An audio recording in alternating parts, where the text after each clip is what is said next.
আমি হইছি একটা অসুস্থ রোগী আর আমারে দিয়ে এমনে কাম করাইতাছে, এটা কি মানা যায়? আসসালামু আলাইকুম, সবাই কেমন আছেন? আমি আর আমার ছেলে তো বালা নাই। আমরার আজকে কয়দিন ধরে জ্বর, আর জ্বর যে এত খারাপ, ওরে বাপরে বাপ! মানে কি কমু, জ্বর আইলে যে এত খারাপ লাগে। আমার কিন্তু সহজে জ্বর আয় না। হঠাৎ করে জ্বর আইছে, আমারও জ্বর আইছে, আবার আমার ছেলেরও জ্বর আইছে। 103 ডিগ্রি জ্বর দুইজনেরই। আমার ছেলের মুখ টুক দেখেন একবারে হুগায় গেছে গা, 1 সপ্তাহ ধরে কিছু খাইতারে না। কি একটা অবস্থা!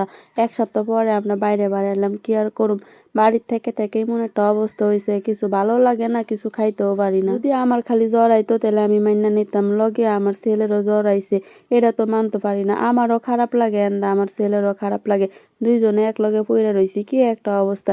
নিজে সুস্থ থাকলে আরেকজন অসুস্থ হইলে তাও ধরেন দিহুম যা, আর নিজেই অসুস্থ হয়ে পইড়া থাকলে কিন্তু আরেকজনের দিহুম যা না। বাজারে যাওয়ার সময় দেখি যে এন্দা আবার কে জানি মেলা হইতেছে, মনে হয় হিন্দুরার কে জানি একটা মেলা, সুন্দর করে দিয়ে রাস্তার চারপাশে দোকানপাট বইছে, সাজাইছে। কয়েকটা দিন ধরে জ্বরে কিছু খাইতারি না, এর লেগে মন চাইতেছেন যে ঝাল ঝাল করে চটপটি খাওয়ার লেগে। এর লেগে আমরা নাটোরের জাতির মামার দোকানে আই পড়ছি, গরম গরম ঝাল ঝাল চটপটি খাওয়ার লেগে। তারপরে দেখি জাতির মামার দোকানও ভালোই ভিড়, পরে আমরা বয়ে রইছি অর্ডার দিয়ে। আমি কইছি আমার ইচ্ছা মতন ঝাল দেওয়ার লাগি। আসলে জ্বর আইলে কিছু খাওয়াম জানা হেলবা মনে হয় যে ঝাল মাল কিছু খাই। এই জাতির মামার দোকান কিন্তু কিছুদিন ধরে খুবই ভাইরাল, এনো নাকি শাহি চটপটি পাওয়া যায়, খুবই স্বাদ বলে। তো এটা আমরা পরে ট্রাই করবো। আগে আমি এই ঝাল কইরা চটপটিটা খাইয়া লই, কারণ কতদিন ধরে ভাত টাত খাইতে পারি না, অবস্থা খারাপ হুগায় গেছে গা, জানেন না তো গাইস। আসলে অসুখ জিনিসটাই খারাপ, তার মধ্যে আবার জ্বর আইলে ধরেন 1 2 দিন 3 দিনে ভালাও না, পুরা একটা সপ্তাহ জায়গায় এই জ্বর ভালাও না, এত খারাপ জ্বর।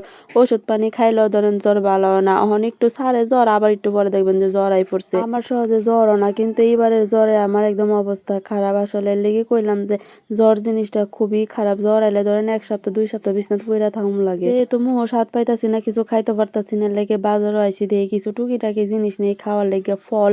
তো এন্দা দেখলাম যে লিচু উঠছে, তো লিচু দেখা তো আমি লোভ সামলাতে পারলাম না, কারণ আমার পছন্দের ফল হইছে লিচু। লিচু দেখা তো অনেক সুন্দর লাগতেছে, মনে হইতাছে যে একদম গুপ্তধন পাইয়া গেছি গা। তো এন্দা আবার রাপসান একটু খাইয়া দেখতাছি যে আসলে মিষ্টি না টক। আসলে এটা ভিডিওটা কিছুদিন আগের ভিডিও, হেলবা ধরেন প্রথম লিচু উঠছে, একটু কাঁচা কাঁচাই আছে না, একটু টক টক আছে লিচুটা। লিচু লয়ে যায় ধরেন পুরো ঠইগা গেছি গা, পুরাই টক আর টক। তো কিছু করার নাই। তারপরে এন্দা আমরা ধরেন আনারস নিতেছিলাম, কারণ আনারসটা যদি একটু জাল কইরা মাহায়া খাইতে লয় তবে একটু ভালো লাগবো। আনারস নেওয়ার পরে ধরেন আমরা গেলাম গা ফলের দোকানে, আনতে কিছু ফল নিয়াম, কারণ যেহেতু জ্বর আইছে কিছু খাইতে পারতেছি না, ফল টল খাইলে একটু ভাল লাগবো।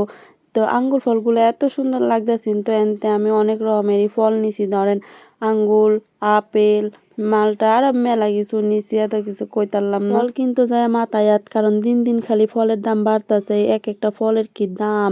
মানে গরিব মানুষেরা এটা খাইতারতই না, কারণ যেই পরিমাণে দাম ফলের, বেদেনা তো ধরেন 500 550 টাকা কেজি। মানে এগুলা চিন্তা করলেই মনে হয় যে আমরা তো খাইতে পারতাছি, আর যারা গরিব দুঃখী তারা তো খাইতে পারতাছে না, কারণ ফলের সেই দাম।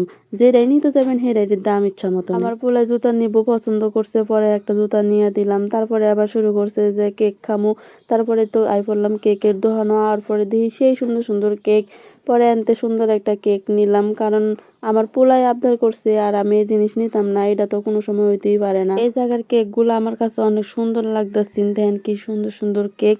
তা আমি তো ভাবছি যে নেক্সটে যদি কোনো সময় কেক লাগে তাহলে আমি এই দোকানেরতেই নিয়াম, কারণ কেকগুলো আমার অনেক বেশি পছন্দ হয়েছে, আর খাইতে অনেক বেশি স্বাদ আছে। সবকিছু মিলাইয়া আমার হাতের জিনিস কিন্তু কম না, আর বাড়ি কিন্তু লাগতেছে মেলা।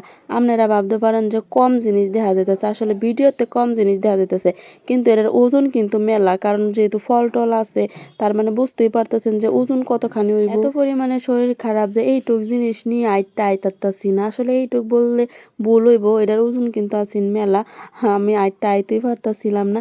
তারপরে বাড়িতে দেন সুন্দর করে সাজায় গুজে একটু ভিডিও টিডিও করলাম, কারণ আমার ভিডিও করা হয়েছে কাজ, যেহেতু আমরা ব্লগিং করি, ভিডিও করি, সেহেতু ধরেন আমরা সব জিনিসের একটু টুকিটাকি ভিডিও করে রাখুম লাগে, কারণ পুরা একটা 3 মিনিটের ভিডিও করতে গেলে কিন্তু মেলাখানি ভিডিওই লাগে। এটা কথা কই আপনারা, এটা কিন্তু আমরা আঞ্চলিক ভাষা, মানে ছোটতে বড় হয়েছে আমরা এই ভাষা কইয়া, তখন ধরেন এই ভাষা তো আর বলুম যাইতো না, যেহেতু এটা নাকি ডাকাইয়া ভাষা আমি শুনছি। তো অনেকে মনে করে যে ডাহাইয়া ভাষা কথা কই, তাই বললে মনে হয় ডাহা আমরার ভাষা। আসলে কিন্তু বিষয়টা এরকম না, আমরা বাড়ি হচ্ছে নাটোর, আর নাটোরের গ্রামের ভাষা হয়েছে আমরা এটা আঞ্চলিক ভাষা। তো আমরা কথা শুনলে সবাই আসবো, কিন্তু আসার কিছু নাই। আজকে এই পর্যন্ত, আল্লাহ হাফেজ।